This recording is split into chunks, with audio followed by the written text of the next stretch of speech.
Hi everyone. A couple of weeks ago, I posted a video on my summer sunscreen routine, and just recently I have completely changed my routine because of bad and worsening hyperpigmentation. So I wanted to make this update because I want to explain what my routine is to combat hyperpigmentation. I struggle with melasma and sun damage. And I usually wait till the fall to sort of kick it, but because it's getting worse and we're only in July, I really don't want it to get any worse before I start treating it. I would rather nip it in the butt and get it under control as soon as possible. And I've been feeling just not good about my skin. So if you have hyperpigmentation, if you struggle with melasma, and if you have questions about whether it's okay to use retinoic acids or hydroquinone in the summertime, then you may enjoy this video. Before I get going, please subscribe if you haven't, and feel free to leave me a comment. You guys give me great ideas for future videos, and don't forget to like this one. So with that out of the way, I have partnered with Zeo a few weeks ago, and so I was waiting for that to restock on some of my products. And that wasn't really the reason why I changed my skincare routine now, but it certainly helps. So I am currently using the Hydrating Cleanser by Zeo Skin Health. This cleanser is very gentle and it has a lot of hydrating properties. It has allantoin, it has glycerin and urea and sodium PCA, so all hydrating ingredients. I don't think this cleanser is any better than a lot of other cleansers. I primarily, truthfully, just really love the smell, and the fragrance is so nice first thing in the morning or last thing before bed. I just really enjoy the aromatherapy, but I love a lot of other cleansers. Unscented cleansers are great, like the Skinbetter Science ones, and even the other cleansers from Zeo are just as good, but that is my true honest reason for liking that cleanser.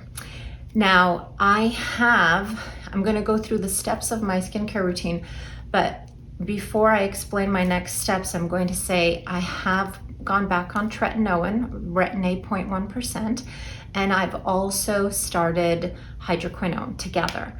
So my skin has been very dry, very irritated, peeling, and red. So my skincare is essentially designed to calm my skin, soothe it, and hide the redness and exfoliate the peeliness as much as possible. With that in mind, I will say I do slightly alter my routine every single night depending on how my skin is doing.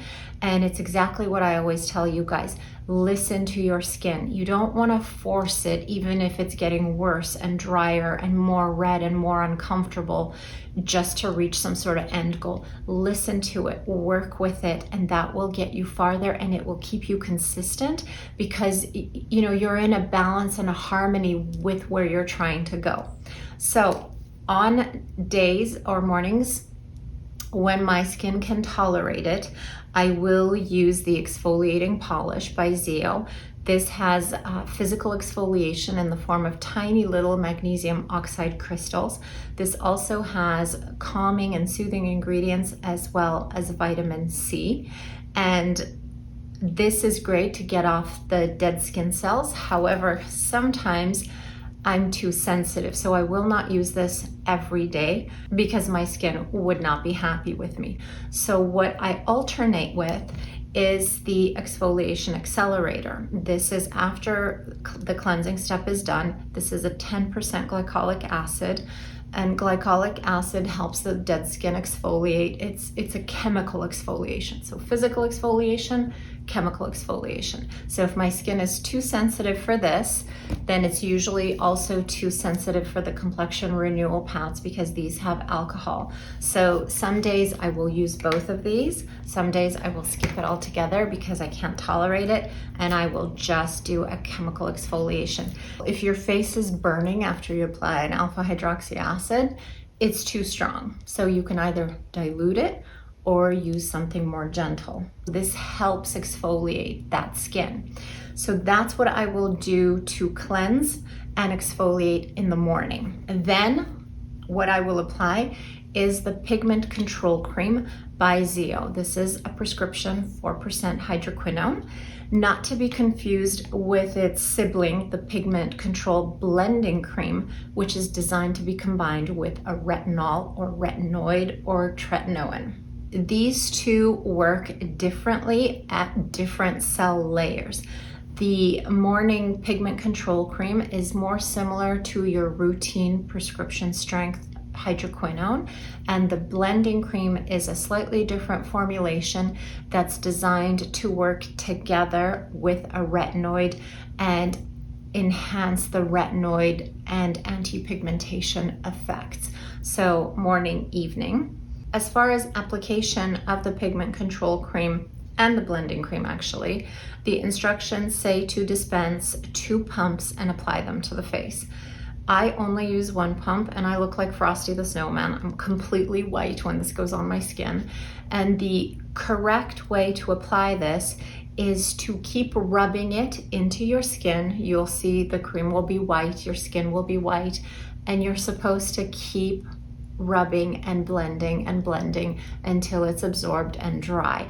It does take a minute or so, and I have tried 2 pumps, but I would be sitting there rubbing it for so long. I don't have the patience for it, and 1 pump is irritating enough, so I just don't think I need any more. But I wanted to share that because that is the proper application of the hydroquinone cream, and the same for the blending cream. You would literally mix the retinol. It could be a retinol, it could be a tretinoin, it could be adapalene. If that's what you're using, you blend it in your hands, and again, you rub it until it's all absorbed. Then after that, what I have been sticking to is my Alto Advanced. I adore this new Alto Advanced formula. For me, it's the 19 antioxidants that were in the original Alto, plus 4 new ingredients, which include niacinamide, which is calming to the skin and also helps with pigmentation. It has arginine, which is an amino acid that helps blood flow come to the skin. And it also has DNA repairing enzymes. I wouldn't recommend an ascorbic acid vitamin C because that can be very irritating. It requires a low pH. So I would opt for a vitamin C ester, which the Alto Advanced has. I also find this to be quite hydrating when my skin barrier is intact and my skin is healthy. So this is all I was using before. Now it's not enough. And so whenever I kick up the tretinoin and hit the sensitivity, I always turn to the regenerative skin nectar. This is a very effective, very expensive healing ointment that helps the skin heal, but also has peptides that promote collagen synthesis. So this is a wonderful balm for sunburned skin, post-procedure skin, irritated skin getting used to tretinoin. The cost-efficient counterpart to this would be regular old Vaseline. It doesn't have the peptides, but it is an occlusive. It will cover up your skin, it will protect your skin from the environment, and it will do a comparable job on a less expensive level. Now, if you're wondering why would I or anyone else spend so much money on a skincare product when you could just buy a Vaseline for a fraction of the price, the answer is the technology in this product. This has something called trihex technology, and it is a complex of peptides that help clean the extracellular matrix and identify and remove broken and dysfunctional collagen. Then they lay down the groundwork for encouragement of synthesis of new healthy collagen, and so they promote the synthesis of collagen. Now that all sounds really nice and fancy, but what convinced me with this product is that the research behind it did skin biopsies before the use of this product and after the use of this product, and skin under the microscope actually shows an increase in both collagen and elastin. You can't do better research than that. So this is proven to work. It really does increase both collagen and elastin. And ideally, this is started 2 weeks before a procedure so that the skin has time to start building that collagen so that the procedure can only enhance the results. If you want to know more about this, I do have a video on post-procedural skincare, and I'll link it down below. So that is why I love this. But that is not to say Vaseline won't occlude and protect your skin. For the eyes, I've been using the Zeo Skin Health Growth Factor Serum. I have no opinion on this yet. I just started using it. I enjoy using it. It feels very nice. I love the applicator. This is a pump that you press here, and then you have this applicator tip, which feels lovely. It's very cooling. In terms of effects or results, don't know, no comment, but it is an enjoyable experience applying this on. It doesn't absorb super well, so if you apply it in the morning and then you're trying to put sunscreen on top, you're gonna end up mixing it and smudging it and smearing it together, just FYI. Now, as far as sunscreen goes, when your skin is dry and sensitive and irritated for whatever reason that may be, you want to avoid chemical sunscreens because they can be sensitizing and irritating to the skin. So stick to mineral sunscreens. I do as my baseline because I don't like that chemical sunscreens absorb through your skin into your bloodstream. So I avoid nanoparticle sunscreens and I avoid chemical sunscreens. My go-to typically is the SPF 75 Skinbetter Science Tone Smart. This is a tinted sunscreen. If I'm gonna be out and about all day, if I'm going to the beach or I'm going to be outside, I will choose this one. However, with the redness and the irritation, I did modify things a little bit. I've turned more to these two products. This is the Colorescience Flex. It's SPF 50. And I love this sunscreen because of the coverage. This is my baseline foundation. Since I don't wear foundation and I never really want more than light to light medium coverage, this is ideal. It's what I'm wearing today, and it completely covers up any redness.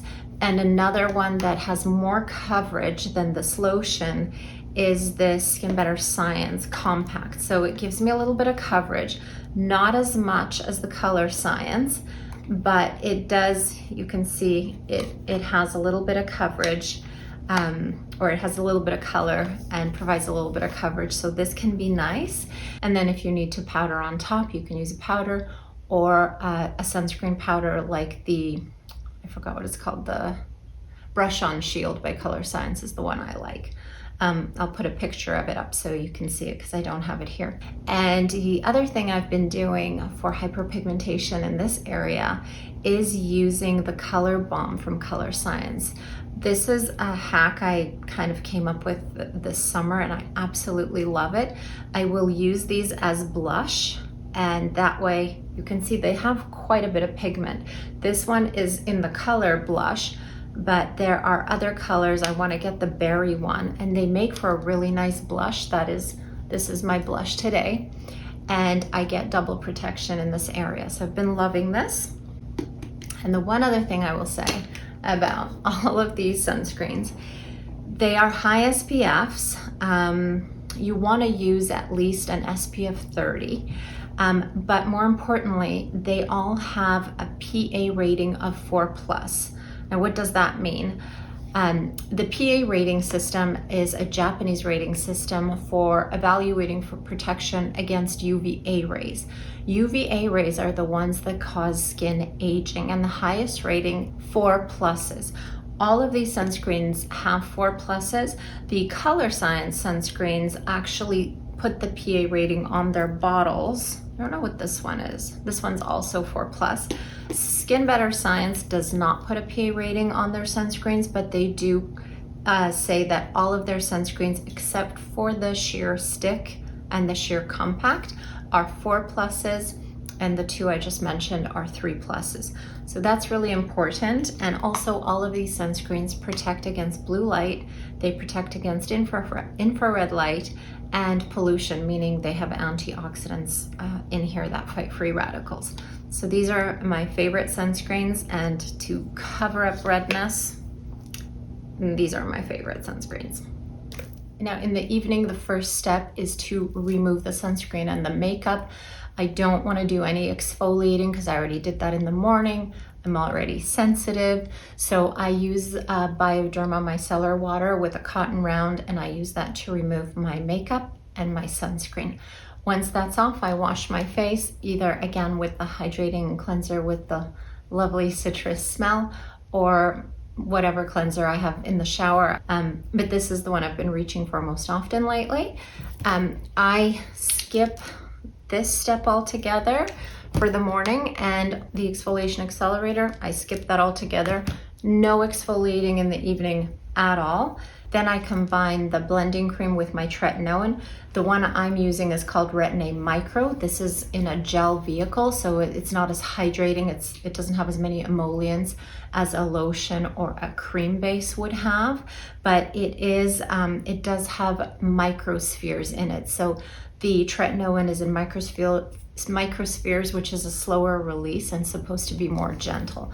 I use this for no other reason other than I've used it for so long, I'm used to it, but it really doesn't matter if you don't tolerate tretinoin, if you're using a strong retinol, or even the wrinkle and texture can be combined with the blending cream. So you take whatever retinoid you're using. Another great one, which is budget friendly, would be adapalene.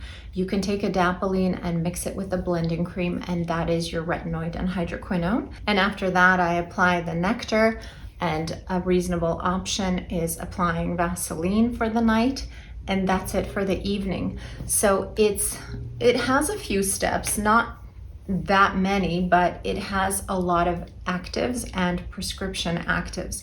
So it is a pretty robust routine, and that's why it's a bit of a dance with listening to your skin. I do not use the tretinoin and the blending cream every single night. That is my goal. That is what I'm working towards. But if I'm really red and very sensitive, and I know I used it yesterday and the night before, I'll skip it. And it's okay to do that. Just go in harmony with your skin. And then if I don't use it tonight, I'll use it tomorrow. And it's sort of slow. My philosophy is slow and steady wins the race. So if you're going to try something similar, if you are doing something similar, modulate these. Modulate the morning hydroquinone, modulate the alpha hydroxy acids in the exfoliation. Make sure you stick to a lot of occlusives and healing creams like Vaseline or the Nectar, and then sunscreen as long as you wear at least an SPF 30. And I highly, highly recommend a mineral sunscreen, because chemical sunscreens can be irritating to the skin. I really hope you found this useful, especially if you're struggling with hyperpigmentation. If you do have any questions, please let me know. I'll do my best to answer them, and I will see you guys in the next video.